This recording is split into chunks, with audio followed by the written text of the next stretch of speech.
Magandang umaga sa ating lahat. Ako nga pala si Binibining Jamaica C. Balasabas at ako ang inyong magiging guro sa oras na ito. Magsitayo ang lahat para sa ating panalangin na pangungunahan ni Binibining Lovely Joy Factolari. Sa ngalan ng Ama at ng Anak at ng Espiritu Santo. Amen. So manatiling nakatayo ang lahat dahil gusto ko na umpisahan natin ang ating talakayan ngayong araw ng masagana at masigla ang inyong mga sarili dahil napapansin ko na kayong lahat ay nababagot at sadyang napapagod na. Gugaya't gayahin niyo lamang ang aking kakantahin na ako ay may ulo. Okay, sabayan nila ako. Ako ay may ulo na aking ginagalaw. Salamat sa may kapal. Okay, maaari na kayong umupo at ihanin ninyo ang inyong mga upuan at pakipulot na rin ng mga basura na nasa ilalim ng inyong mga upuan. Ngayong umaga, maaari mo bang lumingon kayo sa inyong mga katabi kung may nawawala ba? Meron nga bang nawawala sa oras na ito? Dito banda?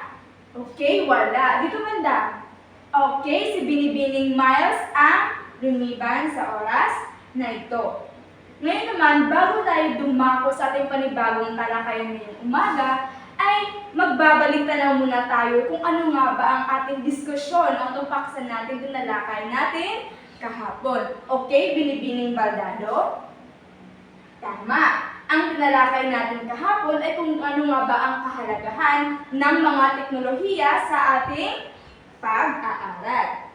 Ngayon naman ay meron tayong activity na gagawin. Hahatiin ko lamang kayo sa dalawang pangkat. Dito sa kanan banda ay ang unang pangkat at dito naman sa kaliwa ay ang pangalawang pangkat. Ang gagawin niyo lang ay paramihan kayo ng teknolohiyang isusulat sa pisara sa loob lamang ng 30 segundo. So, dapat lahat kayo ay merong isusulat dito sa pisara at hindi ulit-ulit ang mga tauhang susulat dito sa pisara. Naiintindihan niyo ba? Okay, very good. Ang oras nyo ay nagsisimula na. Okay, palakpakan natin ang ating mga sarili at ang unang pangkat ay ang nanalo dahil nagkaroon sila ng 10 mga teknolohiya na ginagamit sa pagtuturo, samantalang ang ikalawang pangkat naman ay nakakuha lamang ng 8 salita na mga teknolohiya. Ngayon, class, batay sa ating activity na ginagawa, ano sa tingin ninyo ang relasyon nito sa ating panibagong talakayan ngayong umaga? Binibining mata? Maaari? So, ang talakayan natin ngayong umaga ay tungkol sa ang teknolohiya bilang gamit sa proseso ng pagtuturo at pagkatuto. Pero bago yan, meron tayong mga layunin na kailangan natin makamtan sa pagkatapos ng ating talakayan. Maaari bang basahin natin lahat? Sa pagtatapos ng aralin, ang mga mag-aaral ay inaasahang una ay natutukoy ang gamit ng teknolohiya bilang proseso sa pagtuturo at pagkatuto. Pangalawa naman ay nakagagawa ng isang presentasyon gamit ang iba't ibang uri ng teknolohiya. At ang panghuli ay napahahalagahan ang gamit ng teknolohiya bilang proseso na pagkatuto. So yan ang mga layunin na kailangan talaga nating makamtan pagkatapos ng ating talakayan. Ngayon naman, aalamin natin kung ano nga ba ang pagtuturo. Maaari mo bang basahin, Binibining Babor? Okay. Ang pagtuturo ay isang paraan upang maibahagi ng isang guro kung ano nga ba ang mga impormasyon na hindi pa nalalaman ng mga estudyante. Maaari mo bang dagdagan, Binibining Mata? Okay, tama, palakpakan natin si Binibining Mata dahil ang pagtuturo ay para sa mga guro na kung saan sila ang nakatayo dito sa harap sa loob ng klase at nagbibigay ng impormasyon sa kanyang mga estudyante o mag-aaral. Tama. Ngayon naman ay alamin naman natin ang teknolohiya bilang isang gamit sa proseso ng pagtuturo at pagkatuto. Kung ano nga ba ang role o ng isang teknolohiya sa pagtuturo. Meron itong 7 gamit. Una ay ang teknolohiya ay nakatutulong para mas mapadali ang pagpapaabot ng kaalaman sa estudyante. Sa tulong ng teknolohiya, kahit nasa malayo yung estudyante, ay maaari ito at matuto o magbasa na sa pamamagitan ng teknolohiya, magbasa siya ng impormasyon gamit ang internet o iba't ibang larawan ng mga kanilang paksang tatalakayin.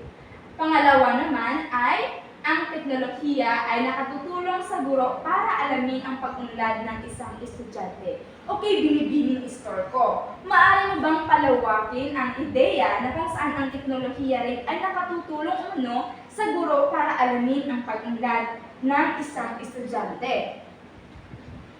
Okay, magaling. Palakpakan naman natin si Binibining Store ko. Tama ang iyong sinabi na kung saan sa pamamagitan ng teknolohiya, ito ay nagsisilbing guide ng isang guro upang mas masuri niya kung ano nga ba ang level na ng estudyante niya na sa kanilang karunungan o pag-unlad ng isang estudyante. Halimbawa lamang ng pag-compute ng isang grado. Diba dati, nung wala pang mga teknolohiya, ay pawang, ballpen at saka papel lamang ang gamit ng mga guro na kung saan ito ay mabagal na proseso. Kaya hindi gaya ngayon na kung saan sa pamamagitan ng teknolohiya o laptop, halimbawa na lang sa Excel, di ba? Automatic na siya na magtototal yung grado ng mga estudyante. So yan ang silbi ng isang teknolohiya. Pangatlo naman, nababasahin ni Binibining Kabuuan. Okay, paano nga ba nakatutulong itong teknolohiya sa kapaligiran? Dahil sabi nito, ang teknolohiya ay nakatutulong para sa kapaligiran. Okay, Ginoong Lindayaw?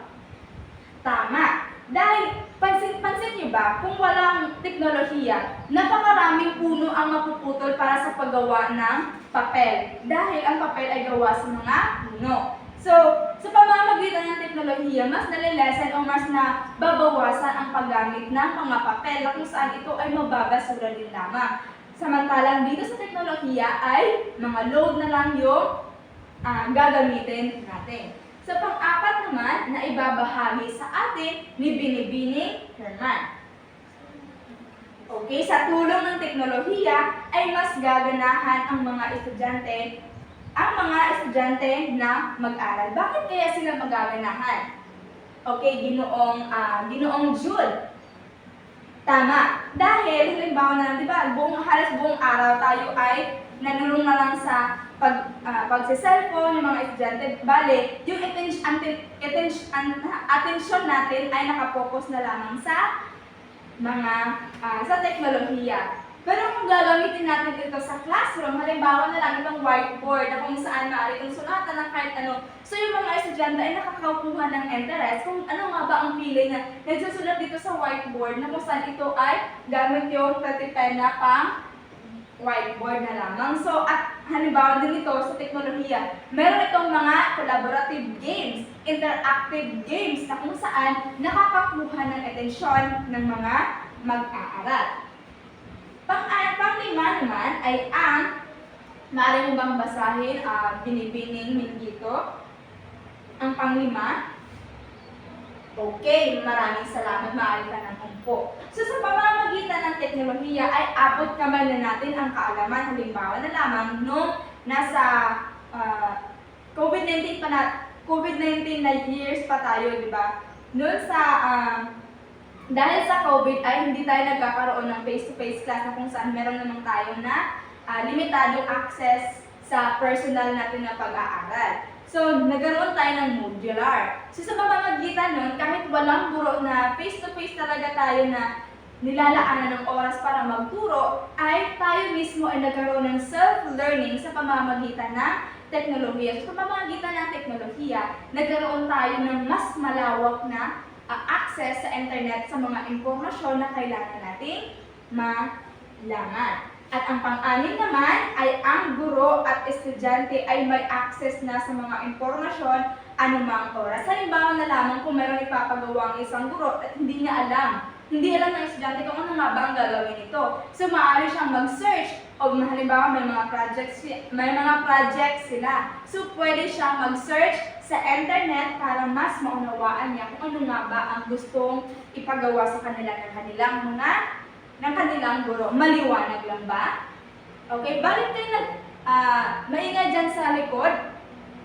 Okay, maaari ba kayong tumakinig dyan?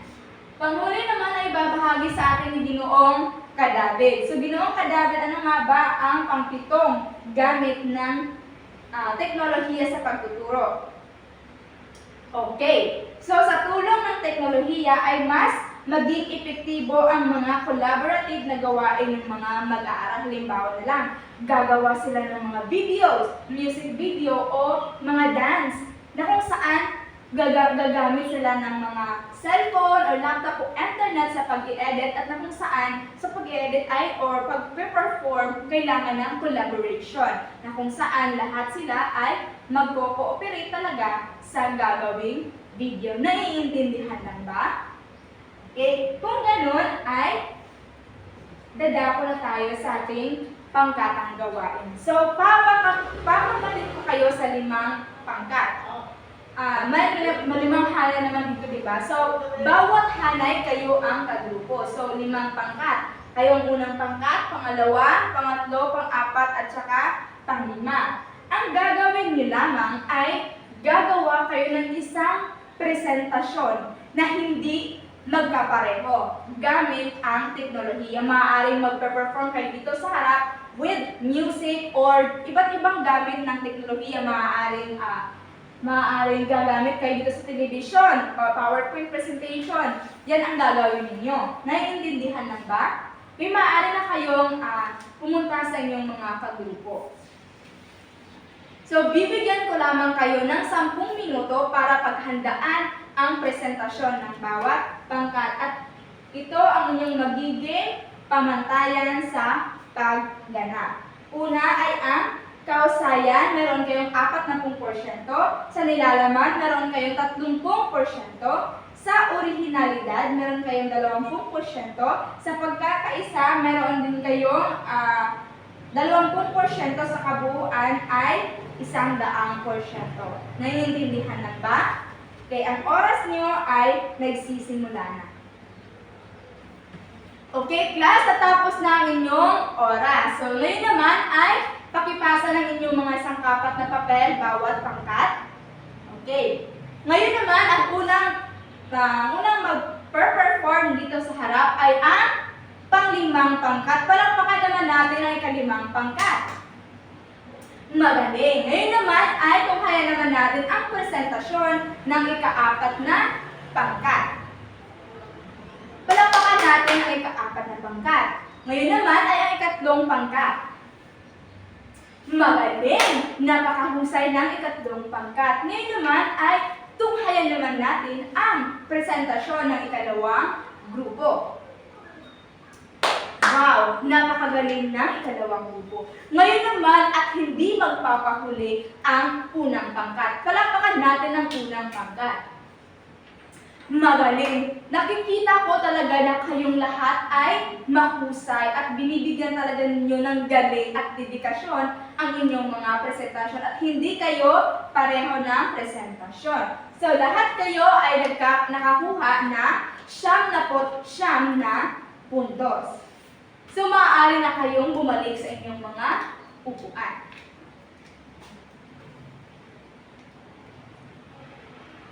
Ngayon naman, class, may mga katanungan ba kayo tungkol sa ating nagiging paksa sa oras na ito? Kung wala na, ako ang magtatanong sa inyo. Okay, unang katanungan. Ano-ano ang teknolohiya bilang gamit sa proseso ng pagtuturo at pagkatuto binibining Kastilyo? Okay, tama. Meron itong 7 mga gamit ang teknolohiya sa pagtuturo at pagkatuto. Pangalawang tanong, gaano nga ba kahalaga na malaman natin ang gamit ng teknolohiya sa pagtuturo at pagkatuto, Ginoong Lindayaw? Okay, palakpakan natin si Ginoong Lindayaw. Sadyang nakikinig talaga kayo at may natutunan kayo sa ating talakayan ngayong umaga. Kung gayon ay kumuha kayo ng isang kapat na papel para sa ating pagsusulit. Isulat nila ang inyong mga pangalan at sagutan ang mga katanungan. Unang tanong. Pangalawang tanong. Okay, pakipasa ng inyong mga papel dito sa harapan. Binibining Abadado, pakiabot ng mga papel. Okay, maraming salamat. Ngayon naman ay kunin ninyo ang inyong mga kwaderno at isulat ang ating takdang aralin. Basahin ang panuto, magsaliksik ng iba't ibang uri ng teknolohiya na ginagamit ng guro sa pagtuturo at pagkatuto. Ilagay sa isang kapat na papel at ipasa ito sa Miyerkules. Naiintindihan lang ba? Okay, paalam sa lahat. Okay, maraming salamat sa inyong pakikinig.